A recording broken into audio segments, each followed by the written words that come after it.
সে এক লম্বা কাহিনী। তার জন্য ফিরে যেতে হবে স্বাধীনতার 2 বছর পরে। পশ্চিমবঙ্গ আর পূর্ব পাকিস্তান তখন দুটো আলাদা দেশ।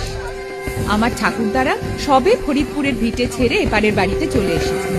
এই সময় আমার মা নতুন বউ হয়ে এ বাড়িতে এলো। কত বড় বাড়ি দেখেছিস? ঘটক ঠিকই বলেছিল, রাজবাড়িতে বিয়ে হয়েছে তোর।